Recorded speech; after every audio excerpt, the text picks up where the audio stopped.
Coucou à tous et bienvenue sur ma chaîne L'Étoile Divine. Alors on se retrouve encore pour une nouvelle vidéo sur mon parcours de flamme jumelle. Donc c'est la 5e partie de la série Mon parcours de flamme jumelle. Donc dans la précédente vidéo, comme j'avais dit, que oui en effet ma flamme jumelle et moi on s'est retrouvés.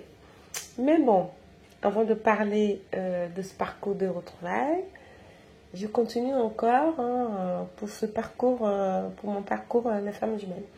Donc, en fait, après tout ce qui s'est passé, les rencontres que j'ai eues et tout ça, je me suis dit que au final, je vais essayer de rester sans relation concrète, sans donner, parce que ça m'a permis de changer avec moi-même. Au fond de moi-même, il y a eu pas mal de changements parce que je me suis dit, allez, arrête maintenant de te prendre la tête avec qui est flamme jumelle, qui n'est pas flamme jumelle. Tu t'en fous, ça se trouve, c'est une super chérie, la flamme jumelle, ça se trouve, ça n'existe pas. Ça se trouve ci, ça se trouve ça. Je commençais à faire un petit déni par rapport aux flammes jumelles parce que ça m'a un peu trop perturbée.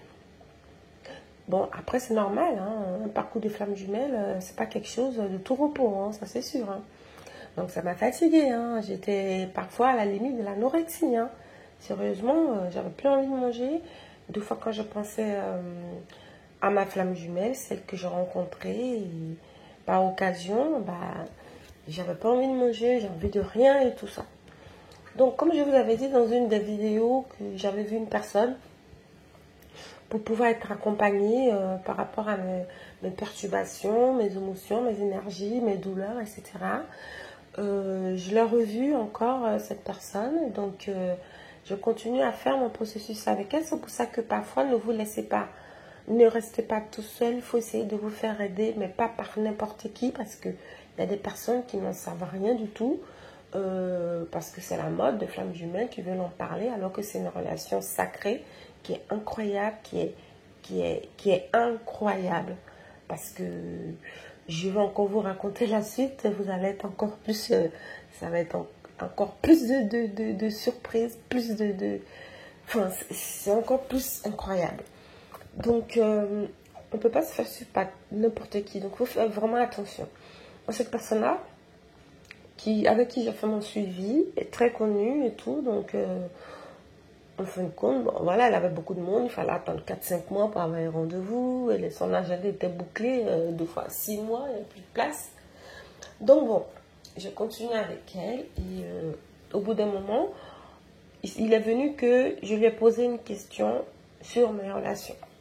Parce qu'avant, je faisais que des énergies, des nettoyages énergétiques, je faisais que ça. Mais je ne posais pas de questions sur l'avenir ou quoi que ce soit. Donc là, je me suis dit, parce qu'elle m'avait dit qu'elle était aussi médium, je lui ai dit, écoutez, ça sort du cadre, mais j'aimerais bien savoir, je ne sais pas si vous pouvez me répondre, est-ce que je vais bientôt rencontrer quelqu'un? Est-ce que la personne avec qui je vais vivre une relation dans l'avenir proche, est-ce que je la connais déjà? Elle m'a dit non, que cette personne-là, vous ne la connaissez pas. Vous l'avez peut-être vue, mais vous ne la connaissez pas vraiment. Vous ne savez pas qui il est, où il habite, tout ça, mais vous l'avez sûrement vu. Vous êtes peut-être croisés comme ça, je pense, mais voilà. Du coup, je me suis dit, la flamme jumelle, je ne la connais pas en fin de compte. On s'est croisés, mais voilà, on passait juste de bons moments, et puis basta. Je ne connaissais pas trop sa vie. Donc, je me suis dit, bon, peut-être que c'est elle. C'est elle, la flamme jumelle, cette personne-là. Après, je me suis dit, mais non, arrête, tu t'es dit que tu ne voulais plus te comparer, flamme jumelle, donc oublie. Je me parlais à moi toute seule au bout d'un moment. Je me suis dit, oui, il fallait que j'oublie, il ne fallait pas que je compare. Donc, elle m'a dit, vous inquiétez pas, ce sera une belle relation. Cette personne-là, vous allez la rencontrer, mais quand vous allez déménager dans une ville et vous allez rencontrer cette personne-là, qui est soit dans la même ville ou qui n'est pas loin. Enfin bon, voilà. Du coup, je me suis dit, il faut peut-être que je déménage pour pouvoir me rapprocher de ma flamme jumelle. Il y a d'autres projets qui se sont encore mélangés dans ma tête. D'un coup, j'étais prête à déménager et je me suis renseignée pour pouvoir déménager. 6 mois après, j'ai déménagé. Au début, en fait, quand elle m'a expliqué cette personne-là, elle m'a dit, la dame qui fait l'accompagnement, elle m'a dit, la personne que vous allez rencontrer vit pas loin de l'eau. Il y a de l'eau en tout cas. Est-ce que c'est une rivière? Est-ce que c'est la mer? Est-ce que c'est un fleuve? Je ne sais pas, mais la personne vit pas loin d'une source d'eau. Du coup, qu'est-ce que je fais? Tiens, j'ai envie de déménager dans le sud, aller en bord de mer. Peut-être que c'est là-bas la lame jumelle. Mais après, je me suis dit, mais elle m'a dit que je l'ai déjà croisé, donc comment ça se fait? Je me suis posé encore 15 000 questions. Je me suis dit, bah, peut-être que je l'ai croisé dans une ville, comme ça, sans le calculer, ou peu importe. Enfin bref, j'ai commencé à chercher des logements en bord de mer. Je vous dis, j'ai cherché, j'ai visité, ça n'a pas marché. Après, j'ai cherché dans la ville où j'allais travailler régulièrement. Et pour vous dire qu'on a un fleuve, on a un petit fleuve. Et pourquoi elle m'a dit sûrement ça? C'est que cette personne-là, par rapport aux informations que j'ai à l'heure actuelle, cette personne-là adore la pêche. C'est sa passion. Donc, elle est tout le temps au bord de l'eau. Elle adore être dans l'eau. Elle adore être au bord de l'eau. Tout le temps dans des péniches. Tout le temps. Enfin, bref. Ça, c'est après que j'ai fait la liaison. Et par contre, sachez que à chaque fois, je tenais quand même un cahier où je notais tout ce qui m'arrivait. Je vous assure que quand j'ai commencé à comprendre ou à m'intéresser au parcours de flamme jumelle, je notais tout ce qui m'arrivait. Tout. Tout ce qui était incroyable, tout ce qui était perturbant, tout ce qui était étrange. Donc, je notais quasiment tout. Pas vraiment de petits trucs basiques, mais tous les trucs un peu qui m'interpellaient. Et donc, elle m'a dit ça, cette personne-là, que la personne vit au bord de l'eau et tout. Vu que je n'ai pas trouvé de logement en bord de mer, j'ai trouvé dans la ville la plus proche. Et donc, j'ai cherché dans la ville la plus proche. Et au bout d'un mois, c'était bon, j'avais trouvé un logement. Donc, j'ai déménagé. Quand j'ai déménagé, j'ai rencontré une personne. Parce que quand j'ai déménagé, j'ai voulu tout changer. J'ai voulu changer de métier et je me suis formée à un autre métier. J'ai fait une formation et tout. Et lors de ma formation, j'ai rencontré une personne. Quand j'ai vu la personne, c'était une évidence. C'est comme si je le connaissais. C'était comme si... Je lui ai dit non, c'est reparti. C'est reparti encore. Mais j'étais quand même pas trop à fond dans le truc. Mais quand j'ai rencontré la personne, franchement, cette personne-là, c'était la personne idéale. C'est la personne de mes rêves. C'est la personne, quand je me dis, j'aimerais bien avoir un mec comme ça, qui fasse tel boulot, qui soit... Mais j'ai trouvé exactement cette personne. Du coup, je me suis dit, non, ça ne peut pas être ma flamme jumelle, parce que la flamme jumelle, normalement, on est un peu différents, ou des choses comme ça. Alors que cette personne-là, c'était tout ce que je voulais. Tout. Du coup, je l'ai fui dans les semaines qui ont suivi notre rencontre. Mais il a insisté, il a insisté, il a insisté. La personne a eu un grand coup de cœur pour moi. Je vous dis, à l'heure d'aujourd'hui où je suis en train de parler dans ce podcast, sachez que la personne continue toujours de m'envoyer des messages, de prendre de mes nouvelles. Malgré qu'on a mis le point sur les îles, la Barceletté, mais la personne a eu un truc de ouf avec moi. Mais moi, c'était normal. Mais j'avais peur d'être amoureuse de cette personne-là, donc je fuyais la personne. Je fuyais. Je me suis dit, mais j'ai déjà quelqu'un, mais... Alors que j'avais personne. Mais comme j'ai rencontré ma femme jumelle, je me suis dit, mais c'est ma femme, j'ai quelqu'un. Et je disais souvent aux gens, oui, mais j'ai quelqu'un. Mais ma copine dit, mais non, t'es célibataire, arrête de dire n'importe quoi. J'ai dit, non, mais moi j'ai quelqu'un, je ne suis pas seule. Bah, ma copine dit, si t'es seule, t'as personne, t'es seule. Et moi, dans ma tête, c'était comme ça. C'était mon âme qui parlait, c'était pas vraiment moi, en fait. Enfin, bref, donc, cette personne-là, je l'ai croisée sur mon lieu de travail. Et mon lieu de formation. Et c'est parti, on a continué de se voir. Bah, je suis une femme, il vaut mieux que j'ai des relations. Donc voilà, on vivait comme ça, c'était son plus. Mais lui, il était à fond, pas moi. Bref, donc ce qui s'est passé, le temps a passé. Le temps s'est écoulé. Et ma petite vie continuait. Mais sachez que pendant tout ce temps-là, j'avais toujours des soucis, des problèmes d'argent.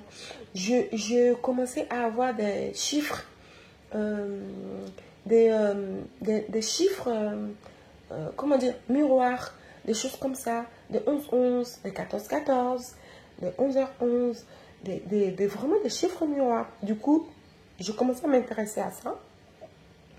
Et je faisais vraiment attention à chaque fois que je regardais l'heure ou que je croisais des chiffres. Et dites-vous que quand j'ai, dans l'appartement où j'étais avant, j'avais le numéro 33. Et tout, j'avais que du 33 qui me suivait dans tout, dès que j'allais jouer à un jeu ou partout où j'allais, où je prenais un ticket de file d'attente, c'était 33. C'était des trucs trop bizarres. Et le nouvel appartement où où j'ai déménagé, la nouvelle maison, il y avait du 3 aussi, c'était du 322. C'était le 2-2. Et ça avait des significations. Non, bon, bref, je me consacrais à des trucs, je me posais encore autant de questions. J'ai quand même continué mon processus d'éveil. La nuit noire de l'âme a bien été forte pour moi. Et je remercie toutes les relations que j'ai pu rencontrer parce que ça m'a vraiment aidé à m'épurer. Ça m'a beaucoup aidé à m'éveiller parce que sinon je ne serais pas allée voir une personne pour m'accompagner. Sinon, je n'aurais pas pensé ça de moi, etc., etc. Et je me suis dit, bah, il fallait bien tout ça pour pouvoir me nettoyer. Sauf que, bon, bah, le temps, on finit jamais d'apprendre dans la vie, on finit jamais de vivre les choses. Tant qu'on vit, il y a toujours des choses qui se produisent. Donc, ce qui s'est passé, c'est que voilà, moi, j'ai rencontré cette personne sur mon lieu de formation, on s'est fréquenté. Et on a commencé à se voir, il m'a présenté des amis, il était en colocation avec l'un de ses meilleurs amis. Et on a fait des soirées avec des amis, tout ça, enfin bref. Et cette personne-là, j'arrivais pas à m'accrocher à elle, mais j'avais de forts sentiments, mais je ne voulais pas être en relation parce que c'était une personne que toutes les femmes voulaient. Il était magnifique, même magnifique. Donc toutes les femmes lui couraient après, même mes copines étaient surprises pour me dire où tu l'as trouvé, où as-tu trouvé cet homme. J'ai dit, mais sachez que c'est l'homme de mes rêves déjà. Et je ne pensais pas le rencontrer. Et physiquement, il représente tout. Et voilà, et je l'aime, et je ne sais pas quoi en faire. Je ne suis pas prête. On ne s'est pas rencontré au bon moment. Je l'ai dit à la personne qu'on ne s'est pas rencontré au bon moment. Je ne savais pas quoi faire en fait. Tout ça à cause des autres expériences. Donc je ne voulais pas encore tomber dans le bazar en fait. Et la personne, elle était en souffrance. En tout cas, j'ai vraiment fait souffrir cette personne-là. Alors qu'avant, c'est lui qui faisait souffrir les femmes. Hein. Et du coup, bah, c'était compliqué. Donc, moi, je me suis dit, bah, laisse tomber. Et au moment où je lui ai fait comprendre que je voulais arrêter avec lui, je voulais laisser tomber, je rencontre ma flamme jumelle pour la dernière fois. Quand je l'ai rencontré et qu'il est venu chez moi dans ma nouvelle maison, parce que j'avais déménagé. Voilà, je l'ai rencontré en discothèque. Et on est rentré chez moi. On a beaucoup parlé. Il ne savait pas que j'avais déménagé. Je lui ai dit, il a découvert, voilà. Et on n'est pas loin, on a 10 minutes en voiture. 15 minutes au plus long, 15 minutes. Et pendant cette soirée-là, il m'a vraiment raconté plein de choses de sa vie de couple.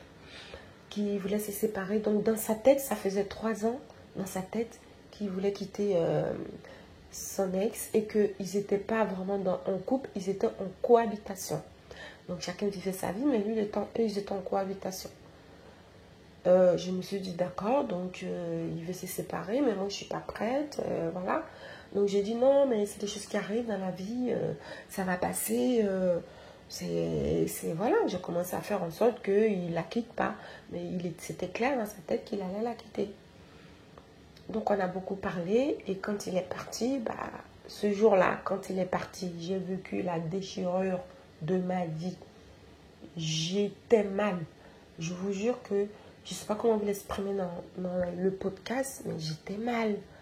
Et je l'ai dit ça dans l'une de mes vidéos, l'une des séries, quand j'ai rencontré ma femme jumelle, je vous ai expliqué la dernière fois où on s'est quitté. Là, j'étais mal. C'était dur. Je ne voulais pas qu'il parte. J'avais l'impression qu'on m'a arraché un truc. Et là, j'avais des frissons. J'ai failli tomber dans les pommes. Lui-même, j'étais devenue toute blanche. Il m'a dit, mais qu'est-ce que tu as? T'es malade? Je pars là, mais dis-moi, qu'est-ce que tu as si je reste un petit peu. J'ai dit, non, non, non, je vais bien, ça va aller, je vais m'allonger. Mais c'était parce qu'il partait. Il rentrait et je me suis dit, mais pourquoi tout ça? Pourquoi cette vague? C'est ce truc horrible qui sort de toi. Et il est parti. Et moi, j'étais vraiment mal. Et à partir de ce moment-là, je me suis dit, bah, c'est lui, en fait, ma flamme jumelle. Je me suis repenchée encore sur le truc de flamme jumelle. J'ai dit, bah, c'est lui. Donc, je me posais maintenant la question, mais qui est runner? Qui est teaser? Etc., etc. Je me disais des trucs. Et franchement, j'ai aussi vécu la nuit noire de l'âme. J'ai maigri. J'ai perdu vraiment beaucoup de poids. Je ne voulais plus manger. Je me sentais mal. Je ne voulais plus sortir avec les copines. Je ne comprenais pas, alors que tout allait très bien. Jusqu'à ce que je le rencontre et que ça se passe comme ça. Donc voilà, c'était la fois où il est parti et qu'on ne s'est plus revu. Et jusqu'à ce qu'il se passe quelque chose qui sera dans la prochaine vidéo. Merci beaucoup d'avoir suivi ma vidéo. Je vous dis à très vite pour ma prochaine vidéo.